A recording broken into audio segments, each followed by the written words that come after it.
and welcome to Last Week On, the podcast where we take our favorite TV shows, movies, books, and video games, and we go back through them. My name is Adam Straughan, and I am joined today by the one and only, the podcast queen of New York City. Oh, it is Troy McEady. How are you doing? I'm good. How are you?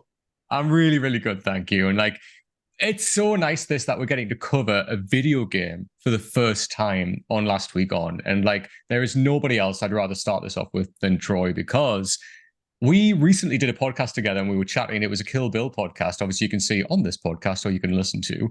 And Troy asked me a question. He was like, I don't know if you know, have you ever played a Resident Evil game? And literally my eyes in the video light up. I'm like, I've played every single one. And then we were chatting and we were like, we need to talk Resident Evil, because we're human.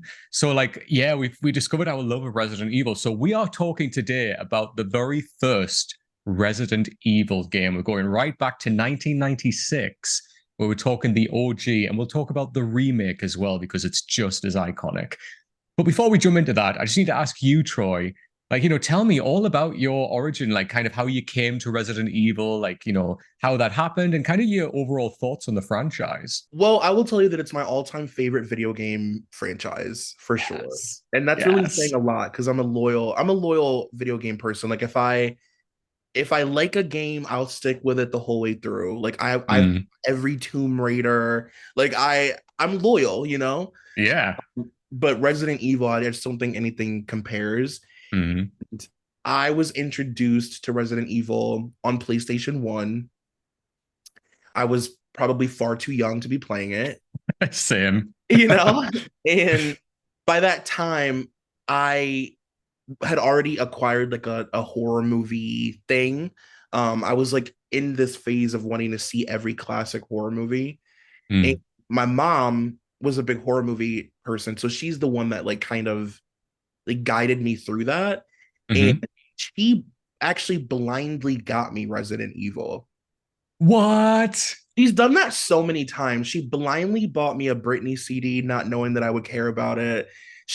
And she used to do it all the time. She blindly just got Resident Evil because it looked like a horror game, and she knew that I was into horror movies at the time, and it changed my entire life. Wow. And I played all of them. I played them all. Yeah, that's incredible. Mama's got taste. Yeah, she does. I love that. And what's cool is you and I, Troy, are very similar in age. So obviously, I was playing the games way underage, but it didn't matter. I remember weirdly, I started playing the second game as my first experience, which is kind of nice because it's almost like a soft reset in some ways of story, where you're not as focused on, the core star members. Of course, there's references in that, Leon being part of the RPD, which is obviously what Stars is from. But I remember playing that. So it was my younger brother told me about it because he went over to his friends and his friend had it and he was watching him play and he was oh my God, I need this. And then that year at Christmas, we were getting our first PlayStation, our PS1. And that was one of the games we got with it. He got that. I got one of the Tomb Raider games, and then my older brother got something else. So it was a nice little mixture there. Yeah. But I remember watching him play Resident Evil 2, the way that game opens, walking through the streets and everything. And I was just what is this? I'd never seen anything like that before. And then when I started playing it, I was I love this. Oh my God, you can choose your character and everything's slightly different, slight little different things in the story. And I was just wow, I was blown away. And then I was and then you said, oh, there was actually one set before this. And I was what? We need to play that immediately. So then I remember we got that, and I was the same as you, Troy. I've grown up with these games. I fell in love with that first game. And every single time a new Resident Evil comes out, I am there day one, literally day one. All of them. I played every single one, just like yourself. And it's a franchise that I hold near and dear just because I've grown up with it. I know the characters. I feel I know them so well, they're real people. Yeah. And even media that's attached to it, the the Mila Jovovich movies, which are a decline into hell, especially the later ones. And even the TV series that came on Netflix briefly, anything that's attached to it, I'll always watch as well, just because I love it. The animated stuff can be pretty cool. It's a bit hit and miss, but it can be pretty cool in places. But yeah, I just adore it. And then similar to you, like always been into horror movies. Like I played the Silent Hill video games as well because like Mhm. again, horror like brilliantly done. A lot more kind of like Japanese horror focus in those, but still incredible. Yeah. And yeah, just it's just got that perfect blend of like horror movie, like just aesthetic, I guess, but also leaning into action later on, but then still knows when to bring it back to the horror. And I think this game in particular does it so well, like so well, Yeah. right? I agree with that. It's very self-aware. Mm-hmm. Like when you, especially as an adult, when I play this game, it feels so aware of itself and like it's so in on its own joke, but at the same time, it's very like Scream in that sense, where like it's Yeah, camp and it's camp forward. Like it's not pretending to not be camp, right? But at the yeah, same time, it also takes itself seriously enough that you take it serious. There are moments of like levity where it's like very campy and it's like really silly and it feels like an 80s sort of like low budget like B horror movie. yes. And I love B horror 80s B horror movies are like my favorite thing. So it's like this perfect blend.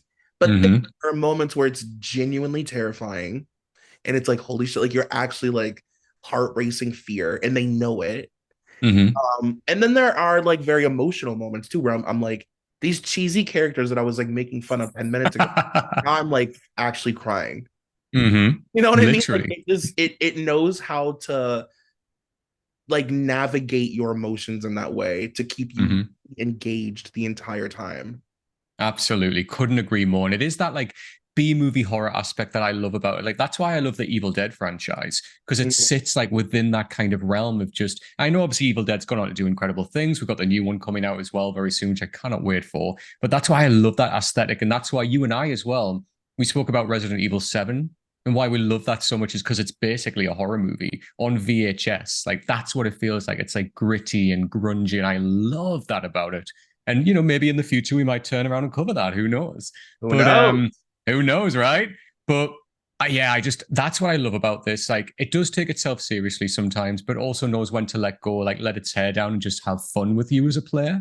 And I Mhm. think it's really kind of as you said, it's self-referential like that. It's obviously honoring that 80s like esque kind of anthem of movies, as it were. And it just does it so beautifully. It really, really does. And I mean, let's jump in. So let's talk about this story of this first game. Capcom are incredible. They are the people that develop it, that produce it. It was made in 1996 when it was released. So, I mean, that's just wild to think that that was a time. And the director, Shinji Mikami, so the only other game he's ever directed is Resident Evil 4. And that really shows because that game is very campy, very kind of B horror action movie type thing. It takes itself seriously when it needs to, but very campy for most of it. But what I love about this story in particular is the layers of it. So, like you start off where the opening of the game, let's jump straight in. So we've got Alpha Team. They're going to the Arclay Mountains. They're trying to find Bravo Team. Something's happened where Bravo Team went out on a mission. They didn't come back. All of this opening, oh my God. And like, this is just pure cheese 80s action movie. Like, let's talk about the original. So the 1996 opening before we talk about the remake. Okay. But oh my God. I mean, to use real life actors like that and like all of this from like, the voice acting is hilarious. Like the helicopter landing, them walking through the forest, and obviously the first member gets attacked by the dogs, and like all the close-ups on his face, and like Yeah, the camera's like yeah. And then on dogs as well, that are just like growling. And like when he picks up the hand, like with the holding the gun, which is still holding onto a gun, even though yeah. it's detached. And like his face when he's like, and like just all of it. It's so and like I love as well like Jill's face, like when she's just looking, like when she sees it all happen, and she's like, oh my God. And then like, the whole shootout with the dogs, the running back to the helicopter, the whole like, no, don't go. Don't Like go. it's like Brad Vickers flies off in the helicopter. But yeah, Troy, like, what's your thoughts on this opening? It's so funny. It's like I think like had this franchise not been so successful and so iconic and like Mm, lasted for so many years and like taken these characters and turned them into so many different interesting things, you would look back at this opening and be like, that is an absolute joke. And like, what is this? yeah, And yeah, it's so funny that you can now look back on it and be like, wow, this is the first 5 minutes of 25 years of like the most like formative video games. Like this Right. moment is so this cheesy little like stage production off Broadway moment is so weirdly important now. It's so iconic. Yes. Every time I see it, I'm just like, wow, like I remember watching this as a kid. I remember this being extremely effective as a child. Mm. I because I used to like being scared. I used to like watching horror movies and stuff, and like I wanted to be scared. And I would Right. mostly play Resident Evil with the lights off. I would like set the tone, even when I freaked out. And I remember just like watching this in the dark in my room and being like, I am enthralled in something that is just so mature and so cool. Mm. Oh my God, absolutely. And like, it's just that, like, you are involved in it. As you say, to watch it now, if you've got no context of like Resident Evil, if you were to go into it now and watch, you would just be like, what the fuck is this? Right. Like, it's like, it's got that really off Broadway, like student production type thing, right? Like, it's just Yeah. no, like the budget is like a handful of peanuts, like to make this thing, like literally.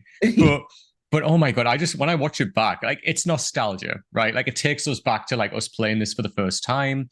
And like I just love it. Like I love all of the cheesiness. I love like, you know, how the actors just play up to that role. Like when they first see the helicopter crash and they're all just staring, then Chris is like the actor's just like and like just all of the over the top facial expressions. Wesker as well being really suave, like shooting the dog at one point and Yeah, with his just like with his glasses, his hair slicked back. Oh, perfection. yeah. But and then like the opening credits of it all as well, when you get like each character's name with that music behind as well, and it's like Barry Burton, Jill Yeah. Valentine, Rebecca Chambers, and like they're all doing something like loading a gun or something. Yeah. Oh, and they have great Oh, names too. They all have like very, very good, almost like porn star names. Jill yeah, Valentine.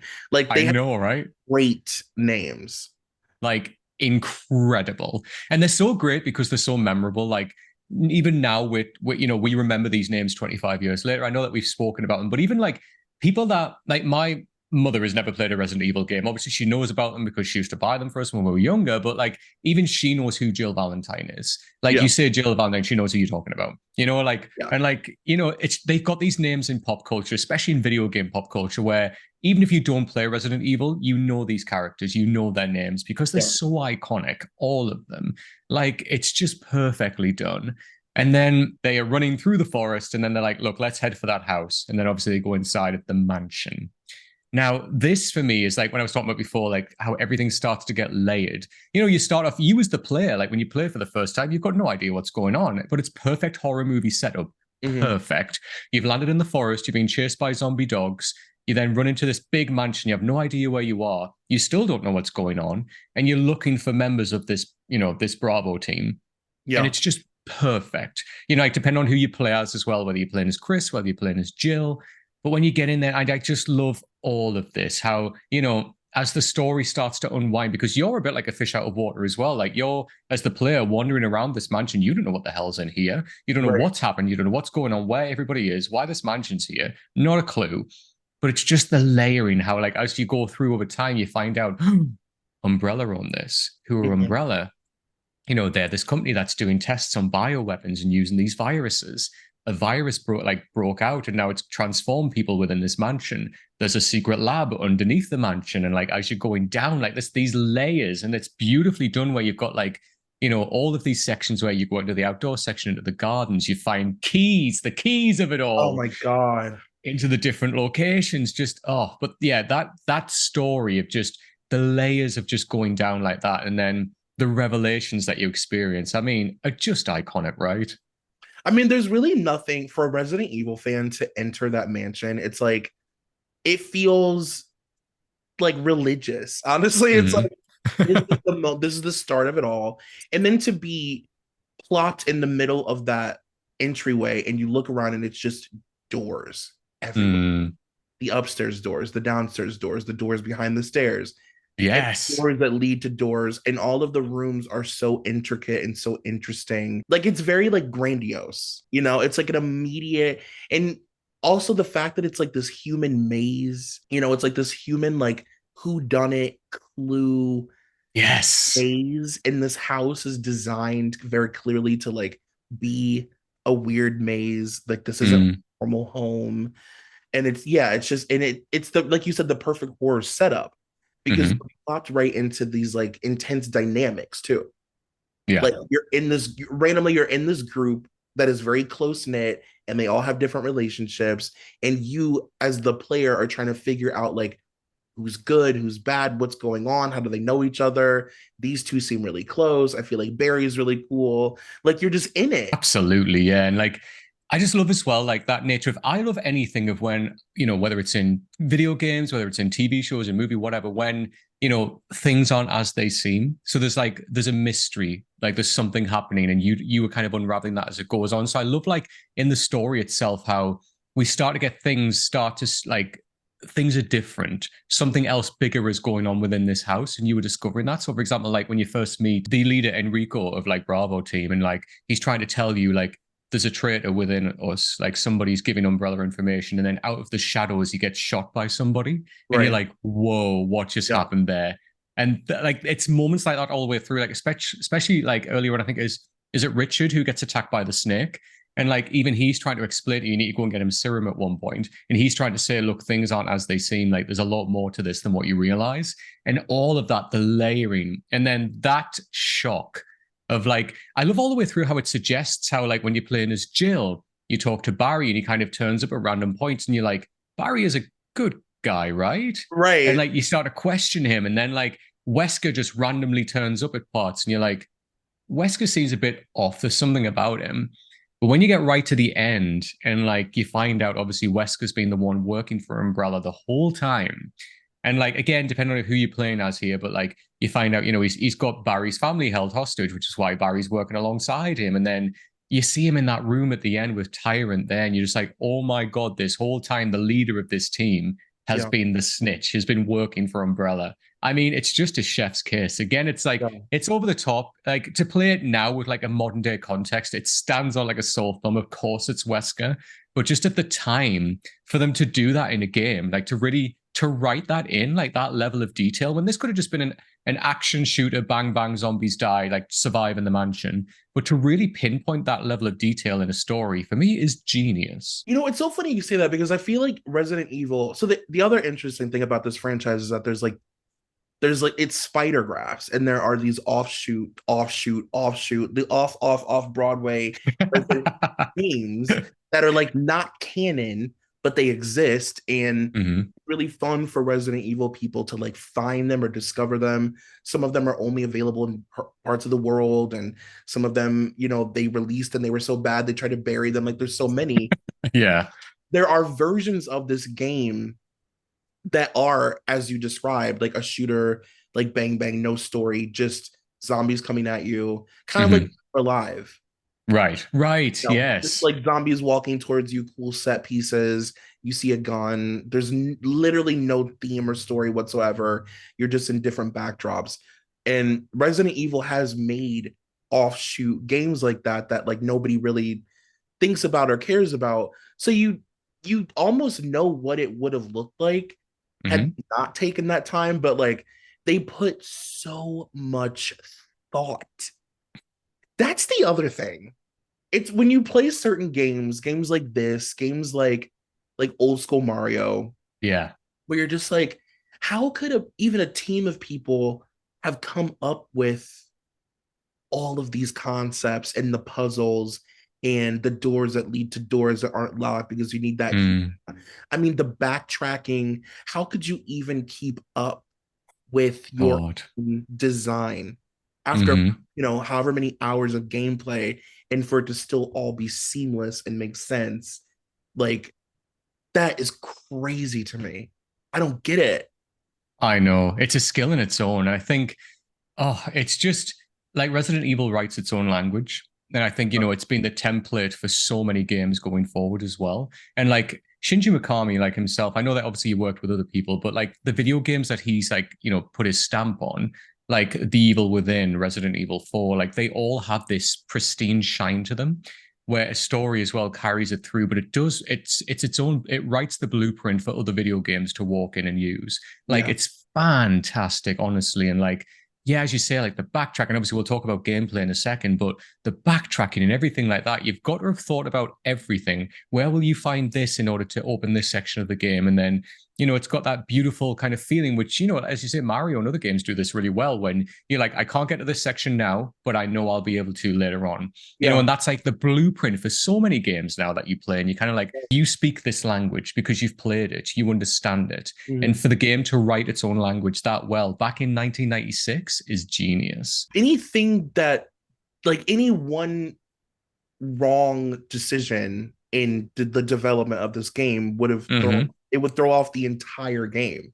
Mm-hmm. What I mean, like, if there's some, if you need a starter cables for the train battery, that's still like whatever.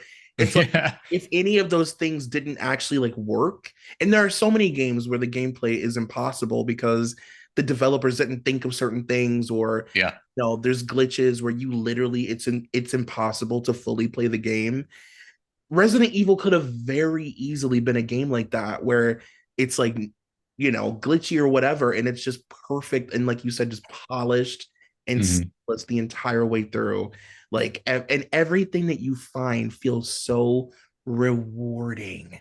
Mm. 5 or whatever many hours into this game, and you're like, you've backtracked a million times, you've gone through the same doors 800 times. Each time it's as exciting. Yeah, like this for me was just unique. Like at the time, I'd never played a game like this before in my entire life. Mhm. Just beautiful. And as you kind of hinted towards there as well, Troy, like it has to be perfect upon release. This is not, we're talking about before games had like internet access where they could be updated with a patch or anything like that. So when Right. this game came out, it had to be right, had to be. And it shows the level of detail into this. But I mean, let's break down some of the gameplay aspects of this. I mean, oh, where do I start? So, I mean, let's talk about the keys. So, like, we have our iconic keys, all of these different names of keys. Like, obviously, in Resident Evil 2, that carried over with, like, the club key, the diamond key, and everything. And then we've got, like, all of these different types of keys as well. But it's what you said, like, whenever you walk into an area, and you look around and you're like, right, okay, I'm going to explore. And then there's hidden little things hidden where you find like bullets in drawers, or like you're walking along corridors and windows can smash and dogs can jump through, and like it's still keeping within the horror. It's bringing the horror to the video game format so well. But I love that the main core of this is like exploration. You've got to explore, right? But one of the moments that stands out for me gameplay wise is the first time you see that zombie in the corridor. This is the iconic moment when you hear the munching, and then Mhm. it just stops and the camera zooms in and you just see its head turn over the Mhm. shoulder. That's iconic. That Yeah. is iconic gaming. Like, and the moment that that thing steps up and you kind of slowly walk back as the player, again, it's that moment of you understand like this language of the game. You have to fight.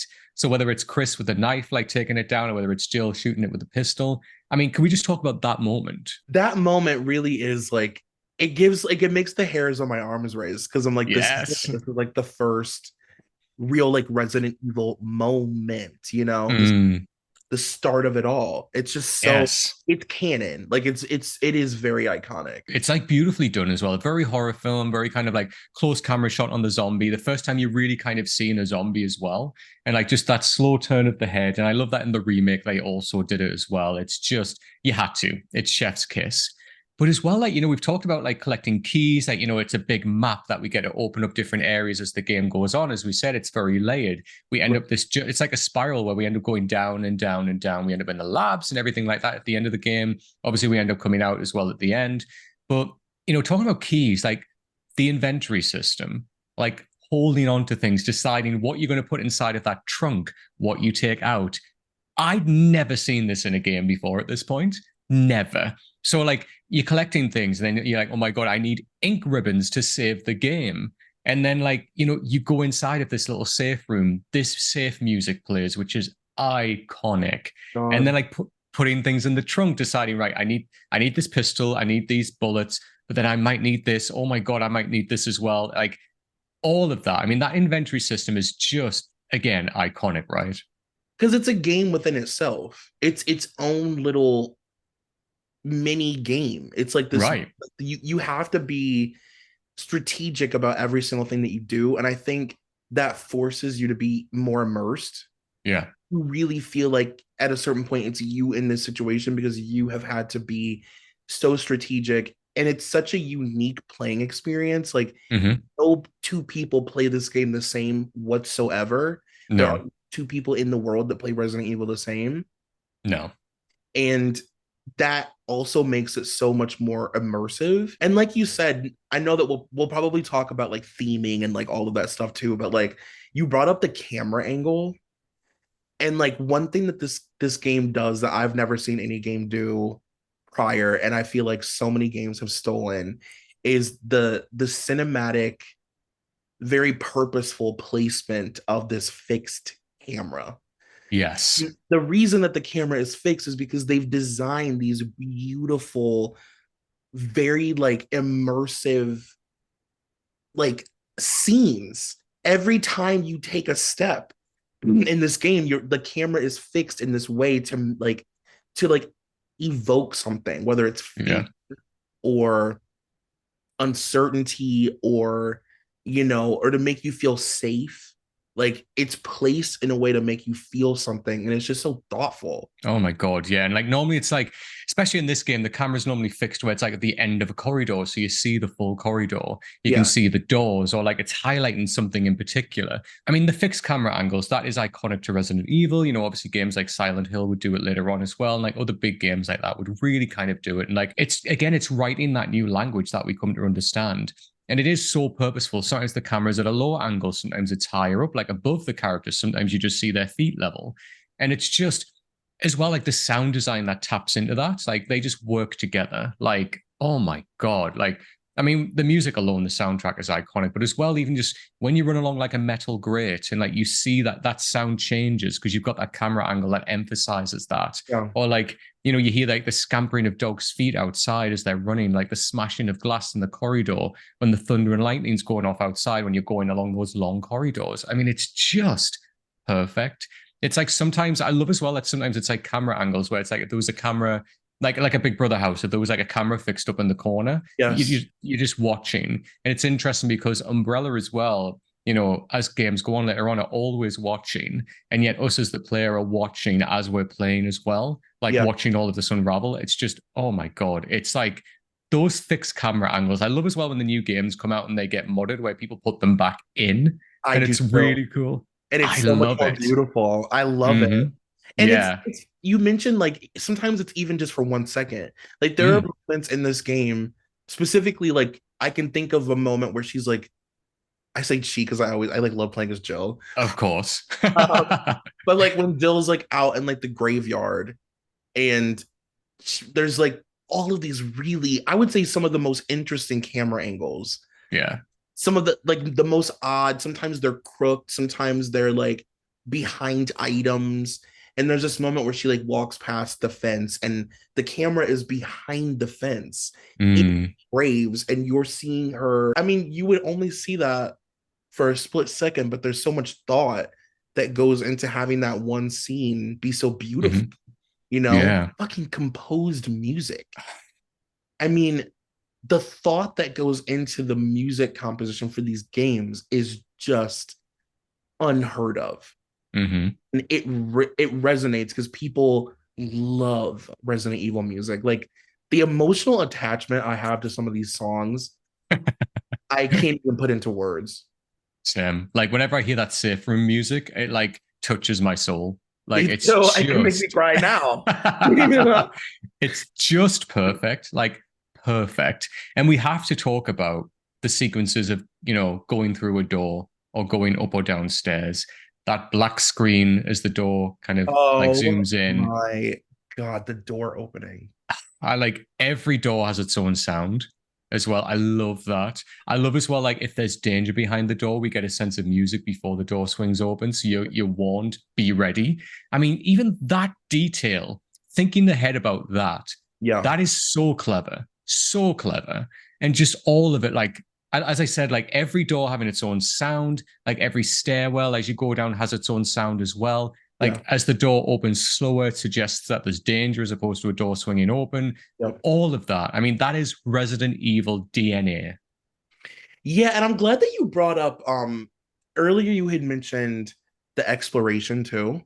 Mm, And I even noticed this now when I play other video games. I was trained to play video games by Resident Evil. yeah. So it's like it's my instinct to explore in games because of Yes. Resident Evil. I think playing Resident Evil and Tomb Raider as a kid so closely to exploration games that reward you for exploring and they Yeah. reward you for being curious and wanting to check every corner and behind every stairwell and anything that you can interact with, you want to check it. That's how I Hmm. instinctively, because this game taught me that. It is just in my spirit to check every single thing in every room I enter.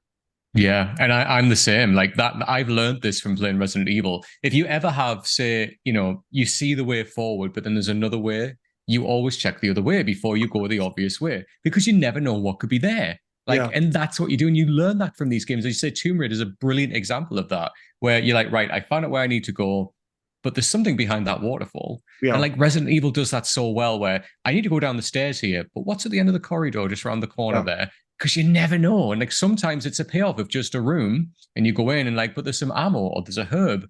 But when Mhm. you were in those dire straits and you're like, oh my God, I'm literally, and this is another thing, being like, fine and then like being on caution, then being on danger and having to get health to like restore yourself. I mean, come on. But as I said, that exploration of like finding a herb and being like, oh, thank God, I can combine a red and green herb and heal myself as much as what a first aid spray would. And like learning that. And as other Resident Evils go on, they've kept that as well. And like, I see that herb and I see that herb, combine them together, I'm fully healed. Oh no, I'm on danger. I just use a green herb. It's going to put me on caution. I need something else. I mean, that in itself is a language itself that we understand now because of It it. really is. Mm-hmm. It's like reading code. Yeah. You know what I mean? It's like the fact that yeah, I instinctively will see a red herb and a green herb and a yellow herb, and I just like know the combinations. And it's like, well, I'll be fine. I know because I have a red herb and there's a green herb in there, and it's gonna heal me right to the top. Are you like, oh, I've been poisoned. Where's a blue herb? Yeah. You just, Yeah, it's like, oh, there's like two in this whole game. I I'll know, use this right? one. Okay.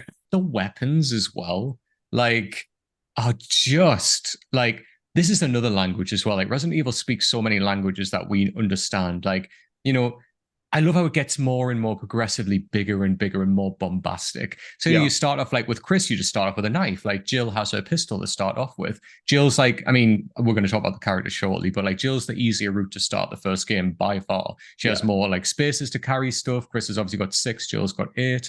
And like it's just the weapons, like the pistol, and then the first time you find a shotgun, and you're like, oh my God. And this game does it so well when like you find these weapons and you're like, wow, this like I've got something now, this is substantial. But then you use it for like a long period of time. And then like afterwards, you're like, oh my God, I've got a grenade launcher. Like, Yeah. what can I do with this? And Yeah. like, as just things build like that, I've got a magnum. And like some of the names of guns I ever learned first time as a child was from Resident Evil. Me Like too. you asked me like prior to 1996 what a Beretta was, I wouldn't have a clue. Just like Right. stuff like this. And then like and then even the iconic end when like that rocket launcher's throwing down to you because you've had this kind of training all the way through the game to this point where you've been given new like weapons and they get more powerful. And you kind of think when you're fighting Tyrant at the end, you're like, okay, I've got some pretty decent weapons. I haven't got very much ammo, but we'll see what we can do. But Right. when that rocket launcher hits the floor, and like that 4-cannoned rocket launcher, iconic. You're like, I'm gonna fuck shit up with I this. and I know how to use the gun. Thank you. But I mean, what's your thoughts on the weapons, Troy? No, I agree with you. There are so many weapons that I'm like, I know what that is because of Resident Evil, and I Right. also, like am aware of their power because of Resident Evil. I'm like, I know that in any game, in any video game, if I'm using a Magnum, it's a like one shot Yeah. kill thing, and I know that if I'm using a shotgun, it's like high damage and will spray a lot, and because of Resident Evil. Like I Mm. know that because I've been trained by. I feel like I could honestly save the world from a zombie attack at this point. I'm a star because I've been trained. Absolutely. You know what I mean? Like we've been trained for over 20 years with this. Mm. But yeah, I totally agree. Like the different weapons are so cool, and just like you said, the language of like figuring out what weapons to use at what times because Mm, I remember being young and playing this game and thinking, I'm just going to use my best weapons literally all the time and kill mm, stuff in one shot and just fucking breeze through this game. And then you discover that by the end, you've like screwed yourself. So you hmm really like that in itself is its own game, is the managing of weapons and the managing of bullets and what zombies are worth, what things are worth killing, or is it better to just like leave them alive and kind of like skirt around them in the room because it's, you want to save ammo. Like mm, decisions can be make or break for your whole entire game, and like hmm that's it just adds to the survival, because we should also mention this is technically the first ever survival horror game. Yeah. Yeah. It invented the category, and Yep. for that reason, because you really, those like heart pounding moments, they don't end the whole time. Yeah. Yeah. So true. All the way through. And I remember like even like one of my first ever playthroughs, I like had basically no ammo left. I don't know how. And I remember going to Tyrant at the end with like 15 shots in my pistol and my knife and somehow managed to kill him. Like, because obviously you're getting him down to a point where like before the rocket launcher comes, like it's dropped down. And Yeah. like the whole time I'm just like, I'm gonna get killed here. I'm gonna kill him. I have plenty of health, but like, what's a knife gonna do to him? And like then when that rocket launcher dropped out, like, oh my god, I've done it, and like running over and picking it up and like killing him. But like you're right, even like just picking the angle of like how you shoot, like to then point the shotgun up to then blow the zombie's head off. Mm-hmm. Like stuff like that is so creative. It's Mm-hmm. just genius. It's really, really beautifully done. Like even finding stuff later on, like finding the cranks, and like they had their own Oh, sound, yes. like all Oh, of that. It's perfect. Honestly, like the item management system of use, as you've said, Troy, is just perfection. It's an own mini game in itself, and I love that.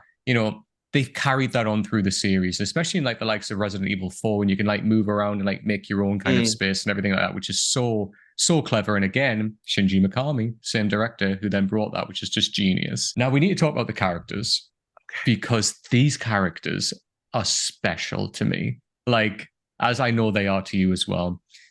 My number one character in all of the series is Jill Valentine. Like, she is my girl. Whenever there is an opportunity to play as Jill, I am there. Yeah. Like, I adore Jill Valentine.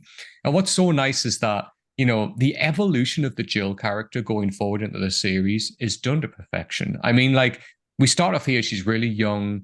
Like, I think she's about 23 or something, very, very young. Mm-hmm. What she's wearing is iconic. The blue outfit, the shoulder pads, the The beret. beret, I her mean, the signature beret. beret. Just beautiful. Like Yeah. the color blue as well. Like it's just incredibly chosen. Like it's a proper like action outfit, right? Like she's ready for action. And Mm. that's what I love about it, like she looks like part of this, part of this squad, part of this team.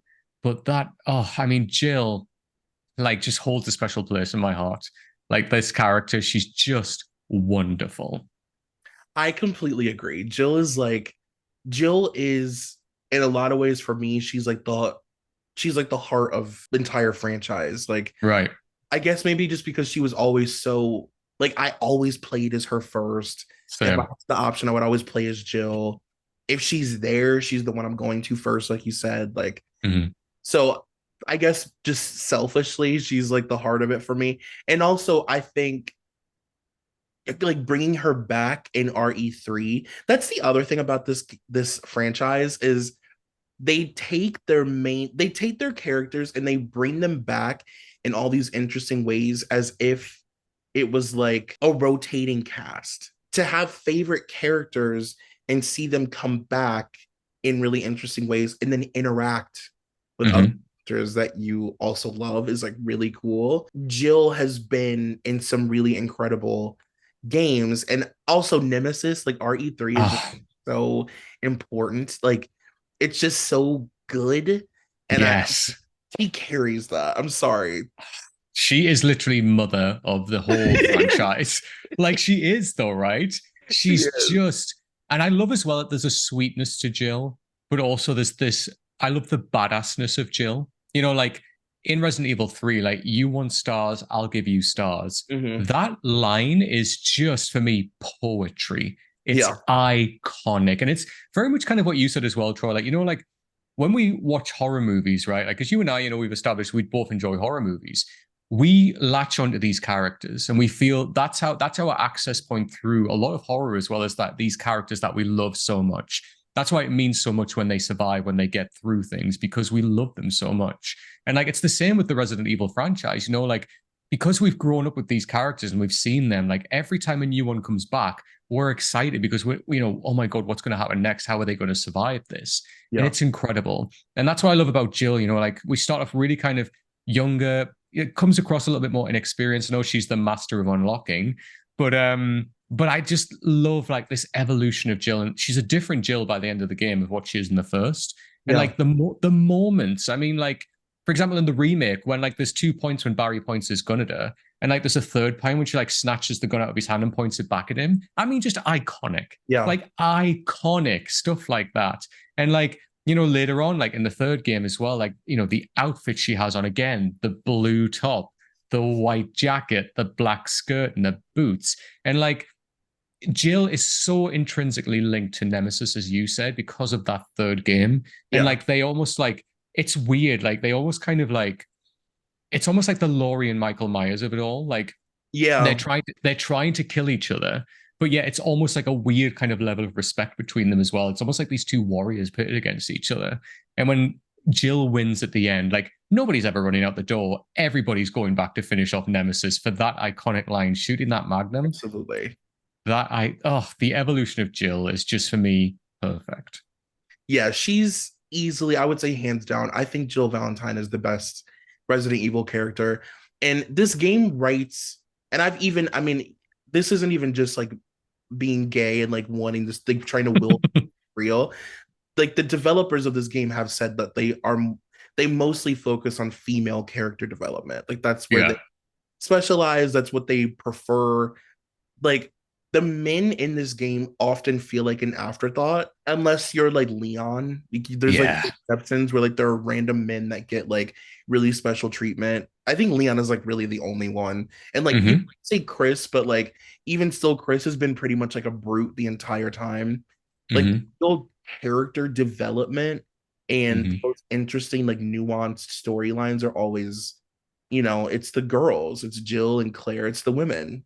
Absolutely, you're right. I mean, Claire sits like, for me, my three kind of power women of Resident Evil is Jill, Claire, and Ada Wong. Yeah. Like, the women, like the journey they go on, the sassiness that they have, but also that fight that they have in them. That's what we love about our final girls, that they have that fight in them. You and I just saw Scream recently, the new Scream 6 movie, the fight that those two have in them at the end. That's what we look for in our final girls. That's why Resident Evil women are final girls, because they fight. And I love that.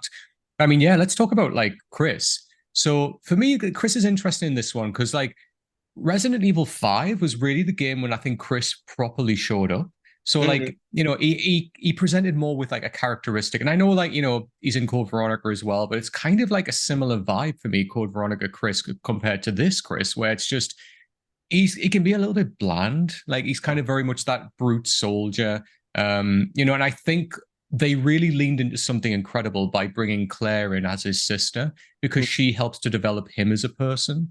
Because Claire's such a wonderful character, so well written, very sassy, very fun, and kind of really plays off that the fact that she's looking for a brother, that relationship that's built between them means so much. And obviously, Claire means a lot to Chris as well. Like he's written about her in his diary and like everything like that. And it's just, I think, yeah, like Chris for me was an interesting one. He was very much just kind of like that, everyman soldier to start with. And I mean, he gets very fucking hot as the game goes on. Like Resident Evil Yes. 5, Chris, hello, Hello. like punching that boulder. Boulder Oh. punch the house down, Mama Boot. Yes. Yeah, what's your thoughts on Chris? I agree with you. I think it's interesting. I feel like this game, where most games would do that to a woman, they would like underdevelop the female character and have the guy be like the hero, but the Tom Cruise, the Keanu Reeves, and then there's like the girl Yeah. on the side, like the Sandra Bullock, who like doesn't really have. She's just like there to be a damsel.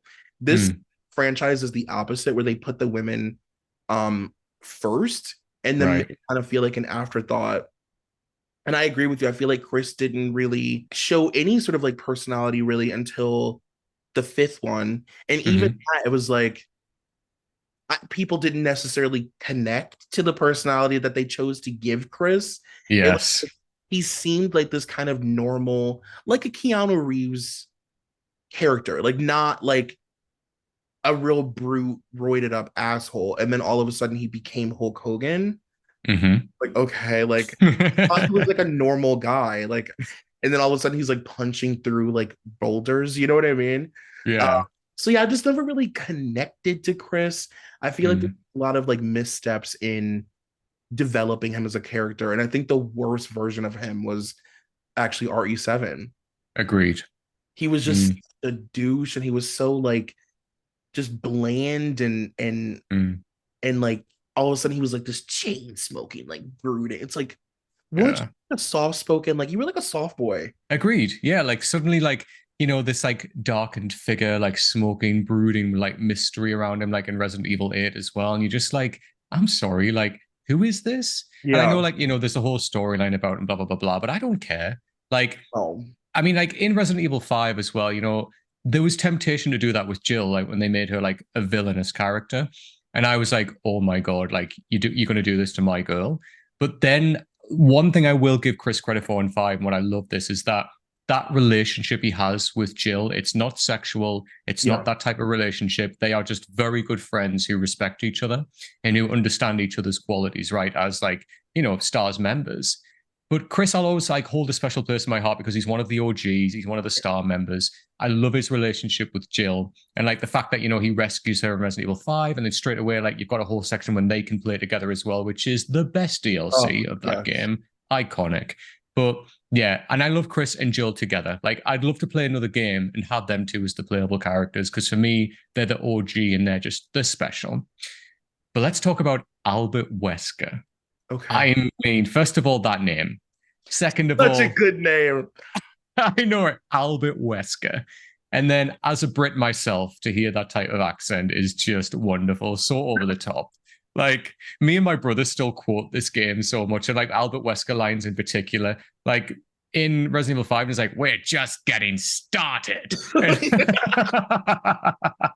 all of this, like, stop it, don't open that door. Like, just all of these iconic lines. I mean, Albert Wesker, Troy, what's your thoughts? I mean, such a great villain.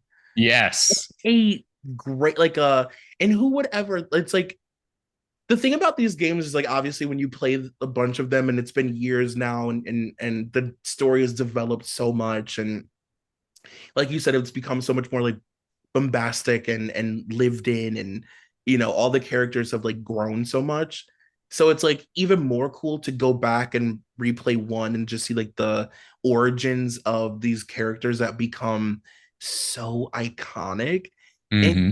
such a fun villain. Like Yeah. he's such a I don't know, just like a cheesy, he feels like he would be in like a Mission Impossible movie or like a Keanu Reeves movie or something. Like he really feels that way. Like he'd be in like John Wick. The look. I love that they always kept the look, the bleach Yeah, slick back hair, the glasses, which are yeah, iconic, the dark clothing, like almost like a cloak in places, like this long black coat that he's got.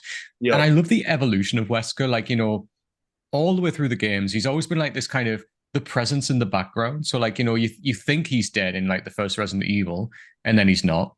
And then like, again, there's always these little like drippings about like Wesker. And then in Resident Evil 5, and he's like that main kind of villain where he's like, a lot more evolved and like very Resident Evil, right? Where like, the virus has just like, evolved him completely where you fight him as the last boss, but all this like the whipping around. I love like the way you fight Wesker as well in that game, but just the evolution of a character of like a villain. Like they had to push him up and up and up. They had to do that. Otherwise, it's just like, how does this man keep surviving? Like, how does he get away? And I just love like, that twist works so well in this first game. When you find out it's him, he's completely telling you everything. He's like, yep, this is me. Like, I work for Umbrella. This is what I'm trying to do. Like, you guys are just pawns in this whole thing. yeah. It's just brilliant. It's like almost like mustache, like twizzling, like kind of villain, but it just works so well. It's so cheesy, so camp, but I'm just here for it. And like the villain in this movie kind of has to be that way, right? Mm-hmm. as like a Yeah. book, like a way to kind of like bookmark it, like or not book like bookend, is that the word? It's Yeah. like all this stuff in between all of this camp and all the stuff that we've talked about. You kind of have to have like an over the top, like very sleek villain that feels a Mm, little unrealistic, and I think they do that perfectly with him. absolutely. And then let's talk about Mr. Barry Burton. So Very, like I have a soft spot for Barry. He's like that lovable uncle who yeah. like I love like when you're playing as Jill, how like, he's constantly there, like making sure she's okay. And like, I mean, we have to talk about you were almost a Jill sandwich. I mean, just iconic. And I love that in later games you could see shops called Jill sandwiches and stuff like Yeah, that. yeah. Just I mean, his lines, like, how about you, the master of unlocking? Take it with you. It's just there's like Yeah. it's perfect, right? His lines, you were talking about quoting Wesker. I think that in life I've quoted Barry maybe the most. Right. Generally, I love when they first get to the mansion and they do the classic Resident Evil like character pose where they have like a hand on the hip and the other arm Mm-hmm. going and go. Yes. You know what I mean? And he's like, "What is this?" And his hand is like just going back and forth over and over. I love him. But you're right, they do write him as they do a really good job of making him feel like an uncle. Hmm. And like as it's like instinctively that he's a good person Mm. because he's doing all these things for Jill as the game goes on. So it's like Right. even though you know that there's some weird thing going on, they've made it very clear that instinctively he's a good person. And like Yeah. that is also just great writing. He's always Hmm. Jill like bullets and like health stuff, and he'll leave her little notes that say like, "Hey, that Mm. there is broken. Like I fixed it for you, so now it'll be easier for us to explore." Um, that's like some great character development. Absolutely, yeah. And I love that you mentioned that, like how he's always like looking after and making sure Jill's okay. Like as you say, leaving her stuff through the game, and then like coming to save her at parts. Like when you fight Plan 42, he comes in with like flamethrower, like saves Jill, like all of that. Like just yeah, I'm a big fan of Barry, and especially like when you get that taste of maybe Barry's a traitor as well, and then he turns around, he's like actually no, and like shoots Wesker, and like that's for Jill, right? And that's why I love. He's another character that's intrinsically connected to Jill. So Yep. like in the third game when you're up in the helicopter and you rescue and she says, "Wait, isn't it?" And it's Barry flying the helicopter. I mean, Yeah. just it's perfect. So in this first game, they plant these little seeds of like character, like Barry, like they bring up his family, Yeah. and then they Hmm. they take these little tiny things and expand on them later in like really big, like over the top ways. And I love that Barry kind of like remains the family guy throughout Yeah. the whole thing. And even in his spin-off game, he's family forward. Like, he has this little girl that he's helping protect, and he's a dad the whole time. And Hmm. it's like great character writing. I know. It really is. It's there, and like I love that as you said, the seeds a bit are planted here, and then they kind of really branch out into that. And it's perfectly done. I mean, Barry's a great character and just part of that core team, one of the OG again. Yeah. And then we get our character from Bravo team, Miss Rebecca Chambers. Now, it's interesting because like Rebecca, I really liked. She was like one of the highlights of playing as Chris. Like, and again, she has some of those ridiculous lines, like when Chris walks into a room, she's like, "Oh no," and like just random hilarious lines. But thank God for Resident Evil Zero because that really let me fall in love with the Rebecca Chambers character for what she Yeah. goes through there. That character for me is like what I love in my like the Resident Evil girls, like the hardened fighter. But yeah, Mhm. what's your thoughts on little Rebecca Chambers? I love Rebecca Chambers. I just think that she's adorable, and Yeah, you know, I've always loved that she's like the young one, yeah, like the kid of the group that they have to kind of protect. I have heard the developer say that she's his least favorite character. interesting. Yeah. Okay. He said that Hmm. she's his least favorite because she was written initially to be a little weak, Mm. and because of that, and it's because they love strong female characters, he always sort of wrote her as like what he wouldn't want a female character to be, in a sense where she's like it takes her a long time to adapt, and like she's not as like as self-sufficient as like say Jill or like Claire. Like she's not Mm. Anne Oakley. But I think that that's like cool. I like that about her. I like that she's authentic. It's more authentic to her being like really young. She's like a kid. Hmm. Yeah. And like weirdly by him saying that, he's written her an underdog story without meaning to do it because she's Right. one of the few that actually survives out of Bravo team. Like all of the others basically die. So like good for Rebecca and like yeah, like I love that like the youngness of her. She's like a light in the dark like in the game. She Yeah. really is. She's like so full of hope that things are going to happen. Obviously, you know, she runs to like get medication and stuff like that like when you play as her in the game or like when she has to practice playing Moonlight Sonata on the piano like she doesn't know it straight away like whereas Jill knows it instantly and Yeah. just all of these little things like I love about that it's like great character development for her like and I know that you know some of it's written to make her seem weaker but if anything it makes her stronger in the fact that she survives and like and gets out of it at the end and I really like Rebecca for that reason she's great she's a great character. Yeah, I think she's great. I think that she's um I could stand another Rebecca moment. I feel like it's been a long Same. time since we've seen her. It'd be fun. Right. Yeah, same. Like as I said, like Resident Evil Zero, I fell in love with Rebecca. I thought, yes, this is what I like. And like, Billy was such a nobody character, Yeah. but I loved what they did with Rebecca. I thought it was fantastic. Let's talk about some of the monsters and some of the bosses. I love that in Resident Evil we get the slow moving zombies. Like I love that. Like as we said before, the first moment when the zombie turns around and looks and like sees you and you're like, oh my god. And I love how different these zombies feel to like zombies in later games when like later games they kind of just feel like cannon fodder, you know, just like, oh, just clear them out the way of the path. Whereas every zombie in this game feels purposeful. You know, like when they're blocking a corridor and you have to find out like you have to shoot them or like work out a way, as you said, conserve ammo, get around them. Yeah. I love that you hear them before you see them sometimes. You just hear like a moan or you hear like that kind of weird kind of soft sponge of their feet as they Yeah. walk. Oh my But God. Yeah. I and can then hear it and right now. then I know, right? Same. Like I can hear it in my mind. But then as well in the remake, like that detail, that level of detail of you have to burn them, otherwise they get up as more powerful zombies. I mean, perfect. And like, of course, when I was young, I was an idiot and I was like, I'm just gonna, I'm not gonna waste my time. Like I used to just like plow through the game sometimes when I was a kid, like because I was Mm, excited. And right.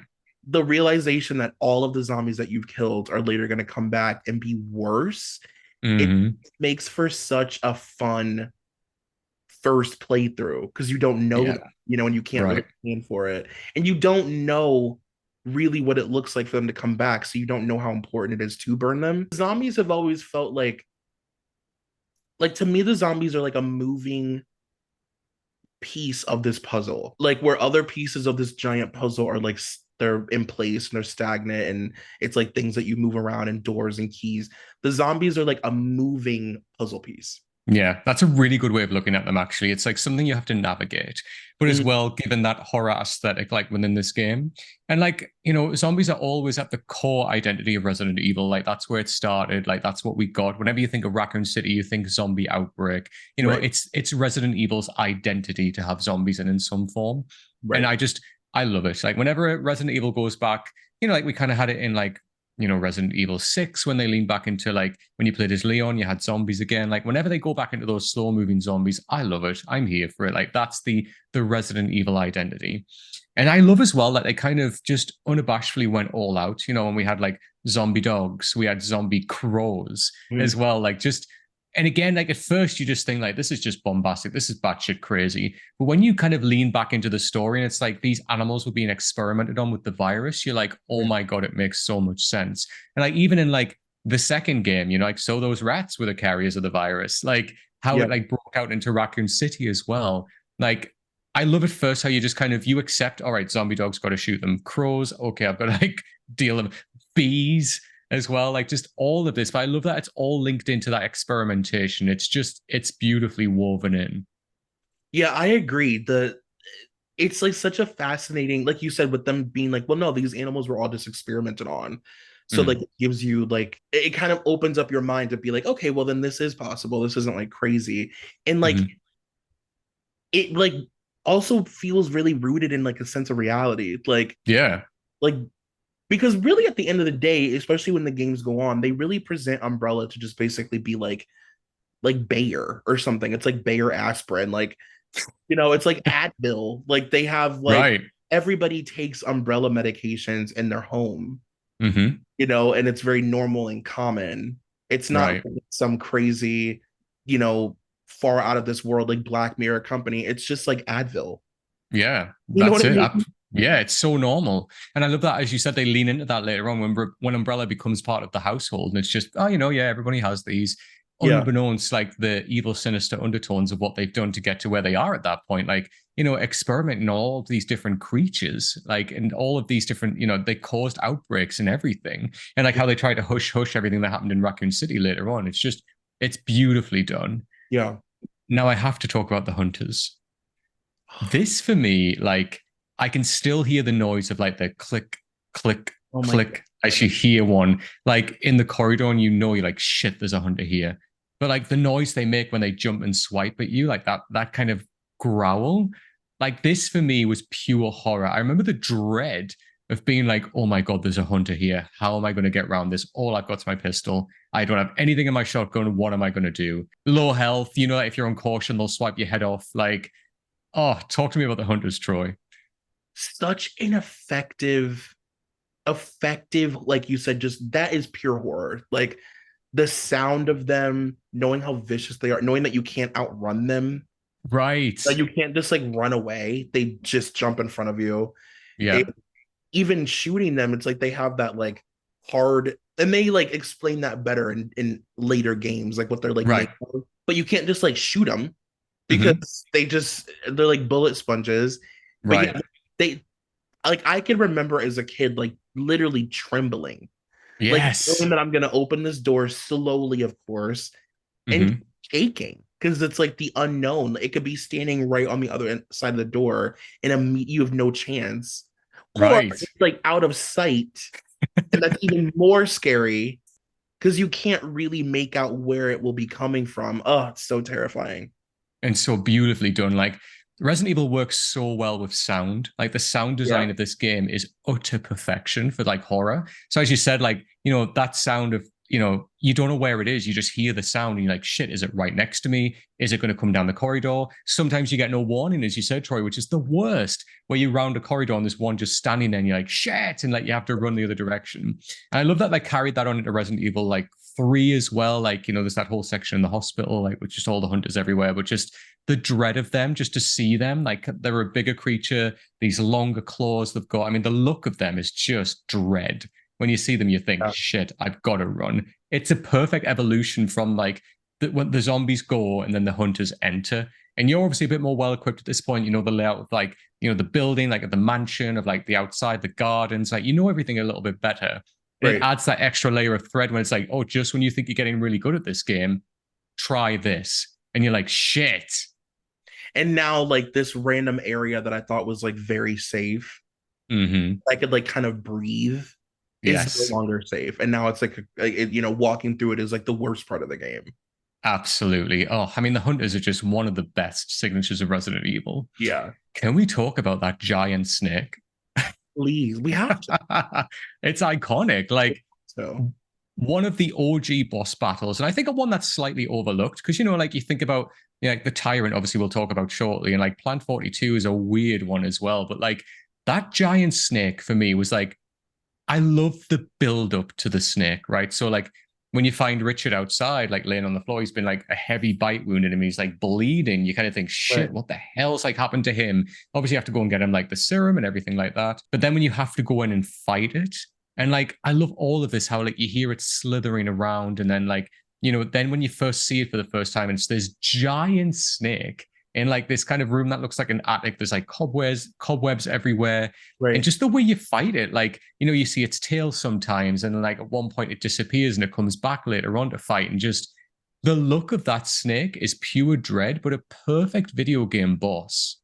It really is perfect. And it's so like, it's funny because obviously Resident Evil bosses just become more and more absolutely fucking batshit insane, over the top crazy. And Yeah, I love how like rooted in reality that one is. It's like it's yeah, just a chemically enhanced snake. And what would mm-hmm. happen to a snake if it was chemically enhanced? It would just get big. Mm-hmm. It's just a big ass snake. You know what I mean?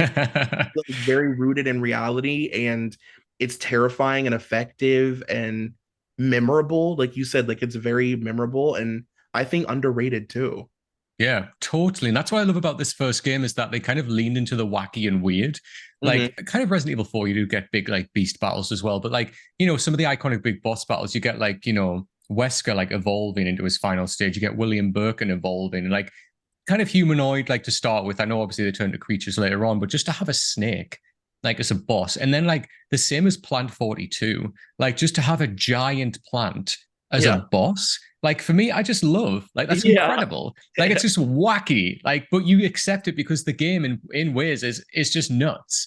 Like I love like again what they do with Plan 42, the same what they do with the snake is like you get like an introduction to it and you kind of think, shit, what's this going to be? So like Plan 42, you see like the roots of it hanging down. You think, what the hell? That's a big plant. And then Right. like the moment when you go in, it's just this huge thing, like it taking up the whole room, and it's like picking you up, swiping at you. You have to burn it with the flamethrower, like because normal guns are not going to work that well because it's a plant, and like Right. just all of that. It's full on balls to the wall wacky. It's that kind of cheesy essence of the game. I just love it, and I'm here for it. Yeah, it's almost like it explores different kinds of horror. Like I would Mm-hmm. say each Resident Evil game has like different horror elements, but this first one really like it tries all different things. Like it's zombie Right, horror, it's like you said, like creature horror, it's sometimes really, really over the top and just like theatrical and dramatic, but then there are times when it's really subtle. right, Like the scariest thing about it is what you don't see, or the scariest thing is just a shadow. yeah, The way that they use lighting is always really interesting. mm, It's like Hitchcock scary, but then also sometimes um like Twilight Zone scary, and like it just kind of but then there's like moments where it's like slasher scary, mm-hmm, or return like Night of the Living Dead scary. It like does all these different things, and it pulls from right. different like classic horror tropes. Sometimes it's just straight up like old school like Frankenstein, Yeah, you that's know? exactly it. Like it's different versions of horror from classic 80s movies that we've seen. You've got stuff like the Triffids, which are these tree creatures, like famous like horror movie from the 80s. You've got, as you said, you've got Frankenstein with like Tyrant at the end later on. You've got slasher stuff as well. And like you've got George A. Romero's like zombie movies with the slow moving zombies as well. It takes all of these great things that we love about our classic horror and just puts them together unabashedly, and it Yeah. just weaves through this incredible like storyline of like mystery, like a secret like umbrella company who are doing all of these things. It's just perfectly done. It weaves them together so well, and your brain just accepts them because it's so intrinsically like horror pop culture that the language that they speak, and Yeah. it's just beautifully done. And like speaking of Frankenstein, let's talk about Tyrant. I think this for me is one of the greatest Resident Evil boss battles, just because everything has led up to this point. Like it's beautiful, the evolution of like starting off with like dogs that you see crows, then you see slow moving zombies, and then like hunters, like fast moving zombies later on, and like spiders that you see, and like a shark that you see later on. All of this builds up, builds up, builds up, and when you get to that final section of the game, when like you're in that little lab and like you look up and you just see this giant beast like behind that glass in like in the water, and then when it comes out and like the sound design of it as well, like when it steps down, its feet sound heavier and more Mhm. purposeful when it walks.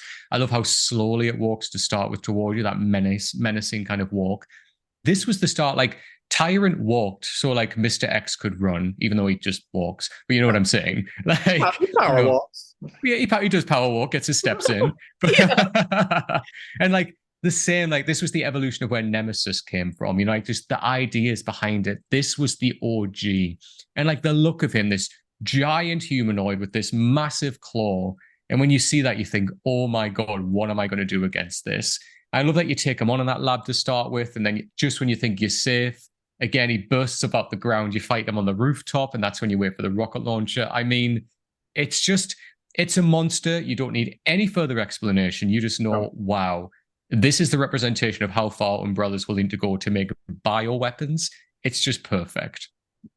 Yeah, and it's a great introduction to just like you said, that type of monster in Resident Evil we see so many times, and they've Mm, reinvented it and reintroduce it so many times. But it's always really interesting. How do I say this? Like those are the monsters that I connect to personally the least, hmm because they feel so out of this world that I'm like, okay, well now we're at the point. There's a point in every Resident Evil game where you fight this just sort of like it's almost like in Child's Play when Chucky gets sucked up into that machine, Yeah. comes out and he's like the weird Chucky with a bunch of arms and he's like dragged. Like Yeah. you're gonna beat that version of a monster in every Resident Evil game. Hmm. And maybe just because I've done it so many times now, the lore of it doesn't feel the same. Right, right. Like, I agree with you. I think that one is just so great because it's so simple. It's not like them being like, "Oh, my fourth head's coming out." Felt very chill and like it seems a little bit more grounded in reality than him being like, "Well, now I can fly." So And it's so true, so true. And like I love the importance of them is what it means for the character that you're playing. So like, once you kill it and like once it's dead, you think like that's the character arc right there. Like they've come into this mansion, they have no idea where they are, what's going on, what creatures they're going to come up against. Like as far as they probably had up until that point, it's been very kind of like I know like that, like they're a stars team, but they face nothing like what they've had to face at this point. This is all new territory for them. They're not even trained for this, right? They're not trained to take on creatures that have been experimented on. Like so when you see Tyrant, like you as the player as well, you think, oh my God, just after all of that, I've now got to fight this. But it's very final boss vibes. And that's what I really like about it. But as well, how much it means that character, like Jill, like to then take down Tyrant, to then fire that rocket launcher and kill the big kind of beast at the end means so much to Chris, means so much to Jill. And for them to get in that helicopter at the end, it feels earned. Do you know what I mean? yes. That's the thing about the ending of these games. If it's because there are some bad Resident Evil games, There are. and if it's a good Resident Evil game, by the time you get to that ending, when you're like, overlooking the city from the helicopter or from the boat or whatever, from the jet ski, Right. when you're watching it blow up or whatever, sometimes it feels really earned. It feels really, I fought my ass off, bitch. I survived. Way that I feel when I end RE3, there aren't many because you really do feel like this woman has been put through absolute hell. And like every single minute of it, she's fought her ass off. She's been white knuckling it. And now you're gonna give me a timer? Mm-hmm. I'm on a timer? I'm on the clock. I've punched in. Like it's just so rewarding when they've went like, oh, it's yes. Agree. Oh, Troy, like you honestly, like you're hitting me right in my heart right now. Like I'm gonna cry. Like just because like the ending of Resident Evil 3 is one of the most iconic, and like, we may even talk about Resident Evil 3 at some point. Yeah. But that, as I said, that ending when Jill picks up that gun and like finishes him off, and like that feeling, as you say, within a time limit, then takes off in the helicopter. It's earned. It makes you feel powerful. Like I did that. I overcame that. So as I say, like it's classic, the ending of a Resident Evil for a helicopter to get in and just fly off. Like it's iconic. Like you feel powerful. And as you said, you feel like I just did that. I punched in. I did all of that. And it feels so earned. You've put the work in, and now you've got this ending with a beautiful 80s soundtrack. Yes, you're like, I found all those keys. I found the battery to that train. I found the fucking plugs that start the elevator. I found the brakes pads for the car that I need to get all of it. And then you watch it just explode, all of the stuff, like it just blow up is just so cool. It's wonderfully done. It's just a perfect ending to then fly away as well in a helicopter. And you just think, where are these characters going to go next? And like you and I obviously know, but to play the game for the first time, that's why it means so much when you see them come back after the experience they've had. And when they do beautiful reference points, like when Jill talks about the Arklay Mountains and like the experience that she had like in the third game and like stuff like that, it's wonderful. Like I love the self-referential likeness of the games when they reference back to stuff that they've been through. It's fantastic. And we have to talk, briefly about the remake, because the remake was like, now we are in a period now where like Resident Evil 4 remake is going to come out very shortly. We've had a Resident Evil 2 remake. We've had a Resident Evil 3 remake. We're going to have Resident Evil 4 very shortly. I hope they do Code Veronica because hello. My God. But I know, but this was the start. This was the first ever remake. Yep. And it's just wonderfully done. Like, I love how much they, honor the original game. Like, all of the iconic moments are still there. How they've upped the graphics so much. Mhm. Like Jill, I love this Jill character model. Like the model that I use for her face, I follow her on Instagram as well, just because she's one of my favorites of like that Jill look. But Yes. um, but everything how they added new sections to the game you can explore, and like returning gamers still got something brand new where they were like, oh my god, like this section wasn't here before. Like the Lisa Trevor of it all like is just epic. Like seeing this coffin hanging from the ceiling, not knowing what's in there yet. It's like Yeah. all of these things just beautifully captured in the remake, right? It's absolutely stunning. And like you said, Yeah. it's so respectful to the original. It doesn't like try and right any wrongs. It's the same game, but just better. I mean, to me, honestly, like this is the first RE game. Like Right. I don't go back and play the PS1 RE game. Like if I go back and play RE1, I'm playing this one. Same. Can't end. Like it is just so perfect from beginning to end. It's so beautiful. The fact that I was telling you I just played it on Switch like a month ago. Mm-hmm. I just finished it and Oh, just this it's the way that it holds up. It is yeah. stunning. Oh Everything my is so god. detailed. And one of the things that I've always found the most interesting about Resident Evil, above honestly, above everything we've already talked about, is the little Easter eggs that they put in the sort of design of Mm. the rooms and the art. And, you know, they use real art on these walls. And typically, wherever you are in a Resident Evil game is covered in like Victorian era artwork and photos of people and photos of weird houses and Mm. things. And, you know, if you look it up online, there's so much folklore behind all of those pictures. Yes. Um, you know, that they use real artists and like scale their photos down because it represents something to this Mm-hmm. universe. Or, you know, you'll see like weird pictures. Like there's a picture in, I want to say it's like RE2, maybe, like the cast of Back to the Future, like scaled down on like a cork board. Just, Right. you know, there's so much to look at. One of the things you said is like it's just beautiful. It's such a realized world. And like this is around an era as well of where we have games of just like, gray corridors or like Mhm. grass outside that we run through, right? Whereas to put somebody inside of a mansion like this, it just feels so lived in. Like Yeah. it could have just been a very bland mansion because hey, it's just like, it's just a cover up for like a lab that's underneath. But Right. this mansion feels real. Like the carpet on the stairs, like is beautiful. The wooden panels, like when you go into the dining room and like all of like everything's set on this dining room. The Yeah. grandfather clock is ticking as you're in that dining room, like Oh, later on when you open it up and like get behind it and just all of these finer details is just the icing on the cake of Resident Evil. Like as you said, like the statues that you push later on, like in the game for like puzzles and everything like that. It's yeah. not just a block; it's this beautifully carved statue. Yeah. And like in my mind right now, I'm thinking about the rooms that you pushed in. Like there are these beautiful paintings on the wall, Yeah. but graphically still looks beautiful. And it's just wonderful. As I say, the addition of like all of the new things, like the Lisa Trevor of it all, I love again. Like this was like kind of like introduction of like, like in Resident Evil 3, when you'd hear stars, you were like shit. And like Mm. Lisa Trevor used to do this as well, where you just hear like this big moan and like the chains rattle from like her hands Oh. being bound.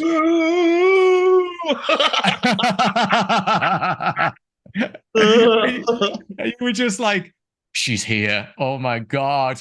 Like all of that. And then like later on at the end, just like her little redemption as well. Like I love that they wrote the backstory in about her, like about like her dad building the mansion for like Oswald, and then like him taking all the family and experimenting on them, and like Lisa Trevor's like the last thing left of them. Just all Yeah. of this, just So sad. gorgeously done.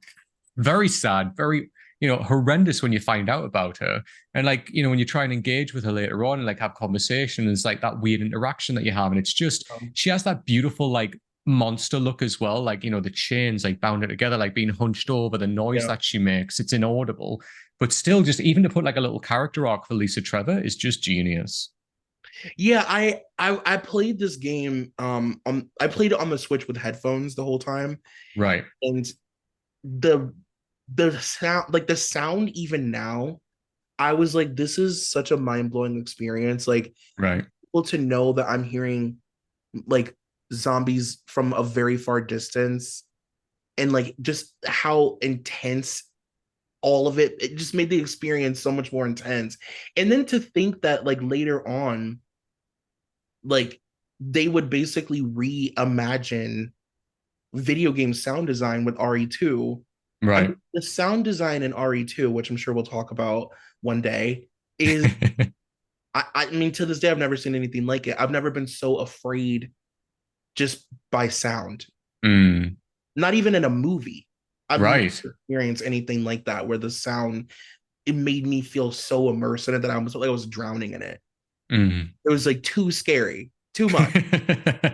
It's like beautifully layered, isn't it? Like when you hear like you'll hear fire burning at the same time as you hear zombies' feet walking. It's the same Mhm. as you hear the groans of them, as you hear like, you know, glass shattering in the distance. It's like so layered.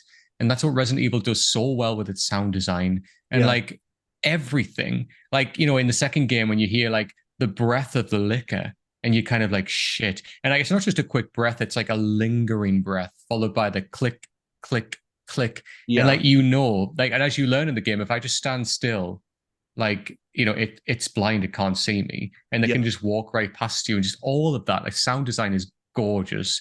And like the remake for me, this was Capcom kind of starting themselves on a path of this is how we do remakes. Because Yeah. like I mean the second game remake is like incredible. The third one I was a little let down by, I will admit. But yeah, the second one is just a piece of art. And then like this fourth one looks like it's going to be something incredibly special, which I know you and I are going to play as well and talk God. about. I cannot I'm so wait. excited. And I will say it's very disappointing that the third one is not good because Mm. there was so much weight. I mean, like, Hmm. we both love that game so much and Oh, weight. And I was the most excited for them to remake that one out of all of them, to be honest. It's definitely same. my favorite, and it's the worst one. I Thank know, God. same. I know.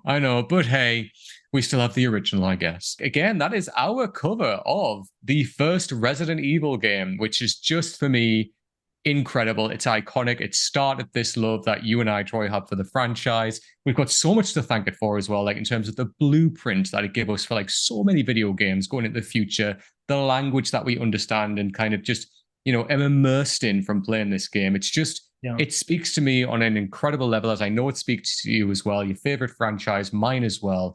And we just have so much to thank it for, right? It's just one of those games that will forever stay with me. Me too. I'll always be very excited about the releases. Mm, You know what's so funny? Like, I feel like my listeners don't know that I'm like a video game nerd. And right. even when I tell them, they don't really believe me. Mm-hmm. This is my first time ever really doing like a video game podcast. And now they will all know that I'm not making it up and it's not a lie.